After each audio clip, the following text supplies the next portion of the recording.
Just to see if there are more people who come in.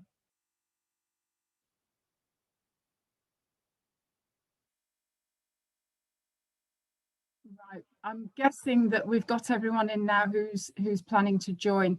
It is being recorded, so it can be viewed at a later date. So just for those who've joined, well, welcome to everyone to the first presentation. This is for the economics A-level.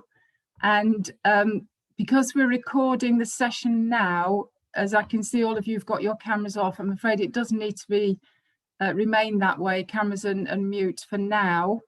Only for GDPR purposes, which I think Dr. Lawson's been through with you already. So I will begin by showing you a PowerPoint on the structure of the course, looking at the content that we examine during the 2 years, and then having a look at how the exams are actually set up. That should only take a few minutes, and then I will hand over to any questions. If anyone's got any specific questions for me, you know, we can have a questions answers situation. And then, as you know, it's a 10-minute session. So I shall just start to share screen now and load the economics PowerPoint. And I'm hoping that everyone can see that. If there's anyone who can't, maybe you could just do a hands sign or unmute and let me know if there's any problems in viewing that. If people can let me know, that would be helpful. So the specification is an AQA exam. We've been using AQA for all the time I've been in school, which is more than 8 years, I think 8 years now. And this is the code reference 7136. So if anyone did want to have a look, sorry, I've just got people waiting to come in. Just let someone else in.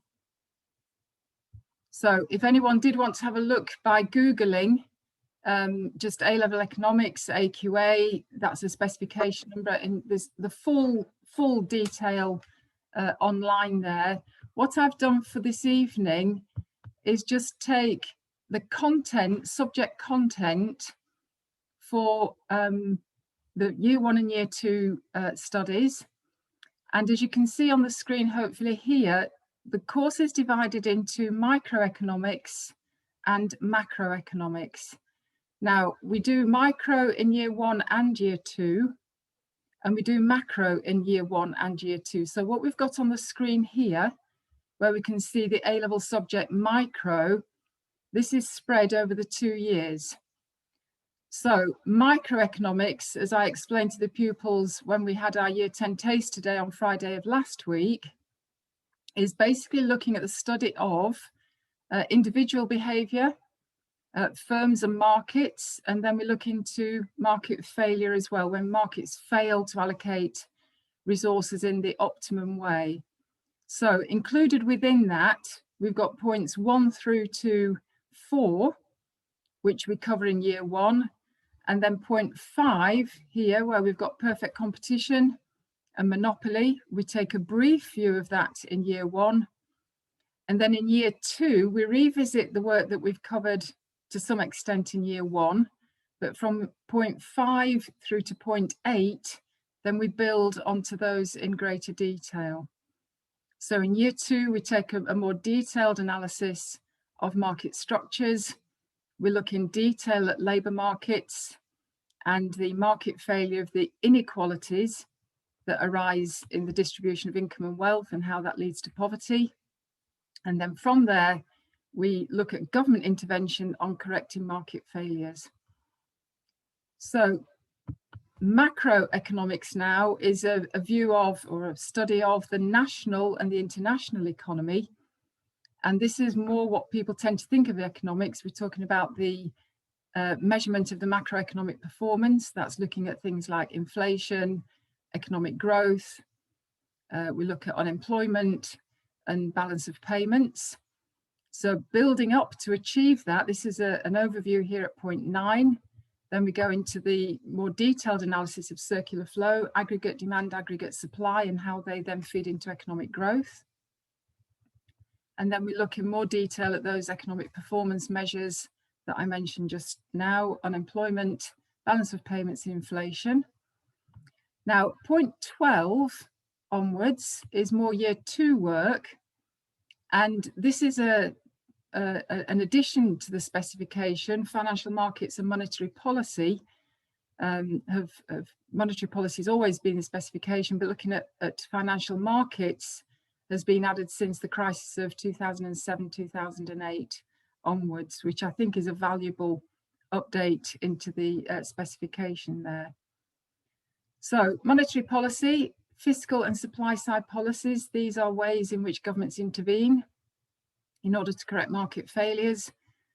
And then we look at the international economy, things like globalization, international trade, and take that to a slightly higher level than we do in year 1. So I'm just aware of the time. Sorry if I seem to be rushing through, but it is a very brief overview. For the exams, there are no coursework activities in this course. It's all based on a two-year study with 3 exams at the end of that. So paper 1 is all the microeconomic material that we've covered. It makes a third of the course and consists of data response and essay writing questions.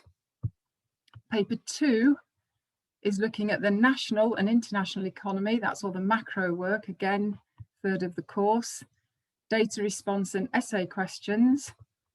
And then paper 3 is holistic, so it's looking at the whole of the course, macro and micro, again a third of the A-level, and here we have 30 multiple choice questions and then a case study worth 50 marks. So that's made up of different, you know, the marks allocated to those questions is differing there, but in total makes up 50 marks. Now, just finally, in non-COVID times, and I'm hoping your year 10 pupil, you know, sons and daughters, by the time they get to 6th form, the world may look a little bit more open, and typically take a trip to Westminster at the Bank of England, as we've got down here. We go to the Mini Factory up in Cowley, and then at Easter, just before the Easter holidays, take a trip to the BMW plant, to the Grade Booster workshops, which is run through Tutor to You. So it's just a way of giving them an edge on boosting their grades. So any questions? I'm very aware that the time's going very rapidly here. So if anyone's got any questions, if we do run out of time, my email address, lwebster@olab.org.uk, please just do email me. Very happy to answer questions by email, but any questions now, happy to take those.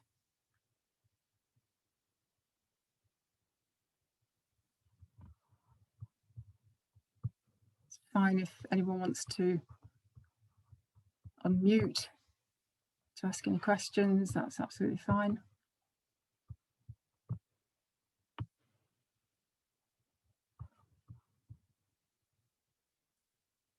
Okay, it looks like none, so I'll end now. It is time, and say thank you. Bye for now.